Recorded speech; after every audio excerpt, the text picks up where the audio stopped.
Vous êtes branchés sur la radio Campus Unikin, la radio du savoir, sur 107.6 MHz, votre radio. Vous informez et notre souhait, mesdames et messieurs, bonjour et bienvenue dans cette édition du journal sur la 107.6 MHz, la radio Campus.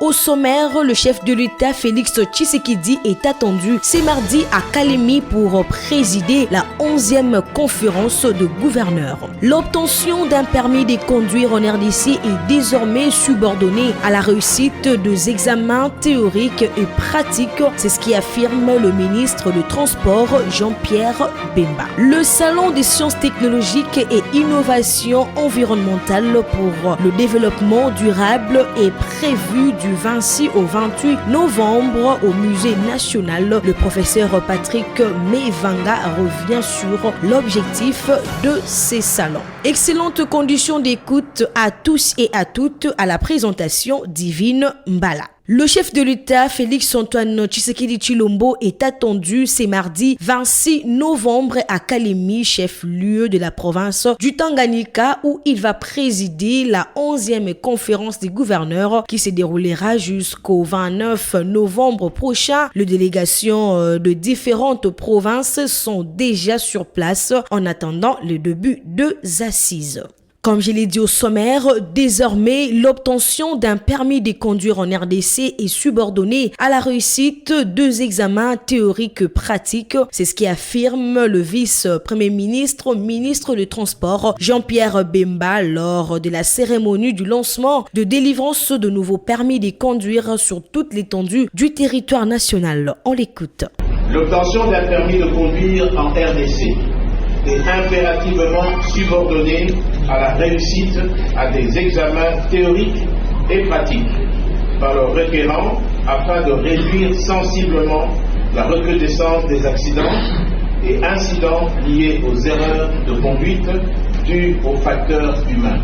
Pour ce faire, les centres des examens théoriques et pratiques sont en cours d'implantation sur l'ensemble du territoire national, avec le soutien du partenaire Autojuste, SARL, que je remercie et dont je salue l'expertise particulière qui nous permet d'avoir un permis de conduire sécurisé et impassifable. Des examinateurs recyclés, sélectionnés et formés à cet effet par Autojuste SARL, à la nouvelle technologie qui concourt à la délivrance du nouveau permis de conduire, sont mis à la disposition de la Commission nationale de délivrance des permis de conduire. Plus de 1000 questions à choix multiples en vue de s'entraîner à l'examen théorique sont disponibles sur le site internet de la Commission nationale de délivrance des permis de conduire, c'est-à-dire www.conadep.cd. Ces questions seront également disponibles en toutes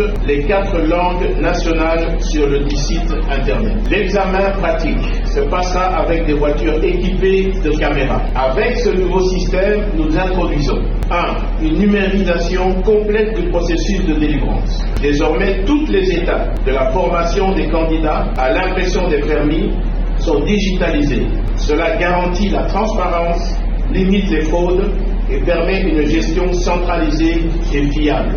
2. Des normes internationales.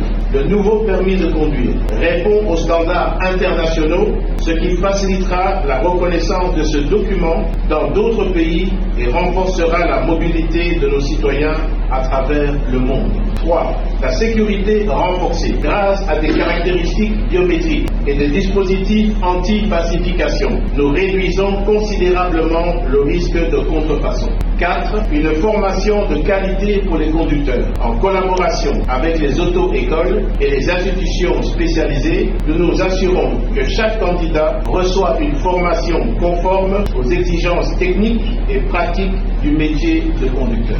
Vous venez de suivre le ministre du Transport Jean-Pierre Bemba.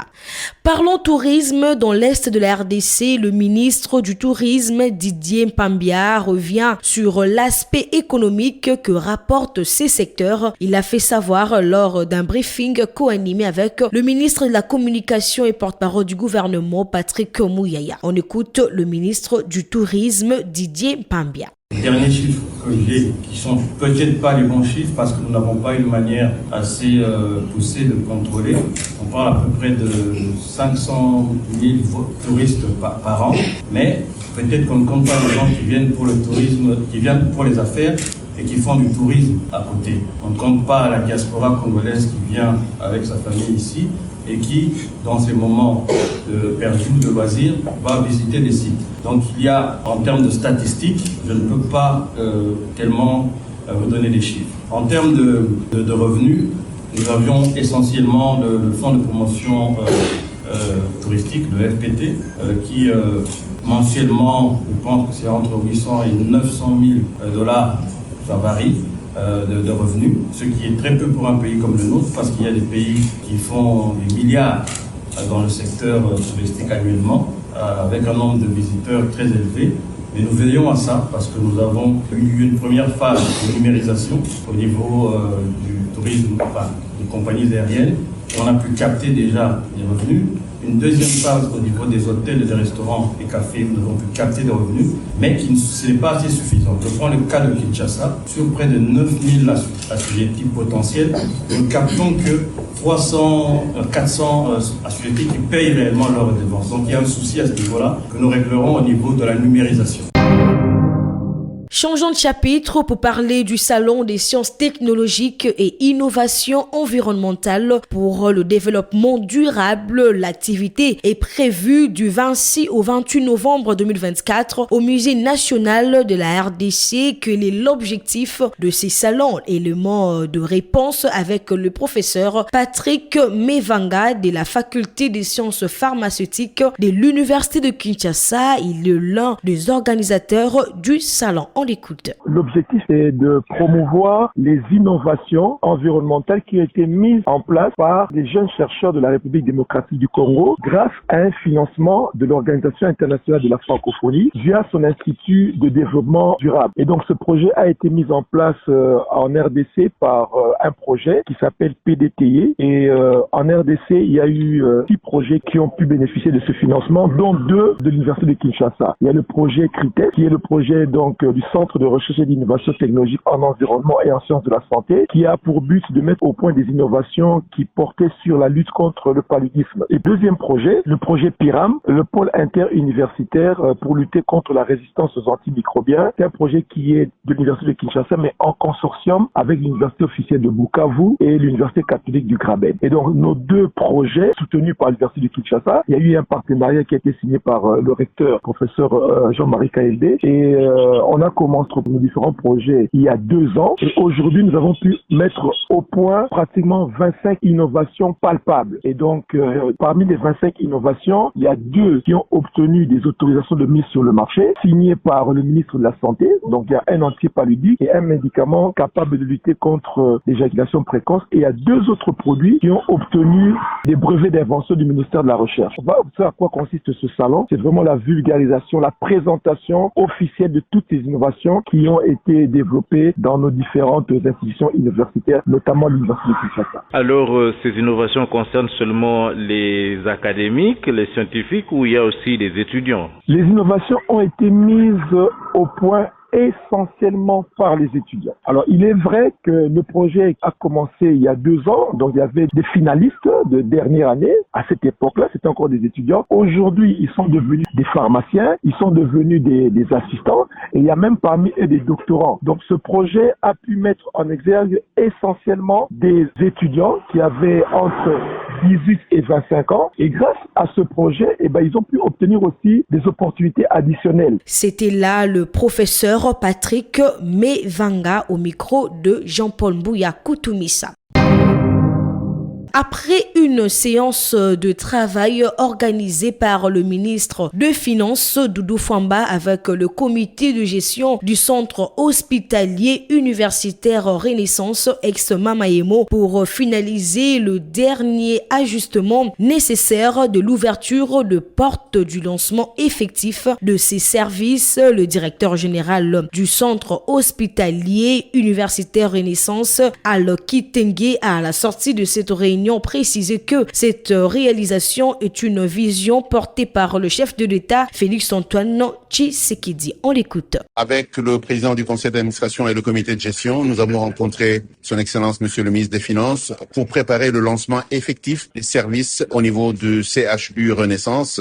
Nous aurons le privilège de recevoir le chef de l'État parmi les premiers patients qui vont visiter notre centre et nous sommes donc venus mettre les points sur les i et nous assurer que les derniers travaux sont pris en charge avec le BCECO et le ministère des Finances pour que nous soyons en mesure de lancer les services de manière effective. Mamaïemo est en train de se terminer pour laisser place au CHU Renaissance. C'est la volonté de son Excellence Monsieur le Président de la République qui a poussé la mise en place de cette nouvelle infrastructure et notre travail c'est de nous assurer que l'infrastructure donne les services. Nous avons admiré le pragmatisme de son Excellence Monsieur le Ministre et il est allé droit au but et on a trouvé des solutions. Je pense que nous devons être en mesure de louer ce genre d'attitude vis-à-vis des gestionnaires publics. Et pour finir, élection à Massi Manimba, la CENI a lancé la formation de chefs des centres de vote, de présidents formateurs et techniciens à l'informatique de centres de vote. Dans cette circonscription, au total, 832 agents bénéficieront de cette formation pendant 7 jours en prélude des élections du 15 décembre prochain. C'est par ici que nous bouclons ce journal, mais si vous nous avez pris en cours de diffusion, voici le principal titre à retenir. Le chef de l'État Félix Tshisekedi est attendu ce mardi à Kalemi pour présider la 11e conférence de gouverneurs. L'obtention d'un permis de conduire en RDC est désormais subordonnée à la réussite des examens théoriques et pratiques. C'est ce qu'affirme le ministre du Transport Jean-Pierre Bemba que vous venez de suivre dans ce journal. Le Salon des sciences technologiques et innovation environnementale pour le développement durable est prévu du 26 au 28 novembre au Musée national. Le professeur Patrick Mevanga est revenu sur l'objectif de ces salons. Ce journal est complètement terminé. Au nom de l'équipe technique et rédactionnelle, nous vous disons merci de nous avoir suivis. Restez branchés sur la 107.6 MHz, la Radio Campus, la radio des hommes intelligents. Au revoir. Vous êtes branchés sur la Radio Campus Unikin, la radio du savoir, sur 107.6 MHz, votre radio.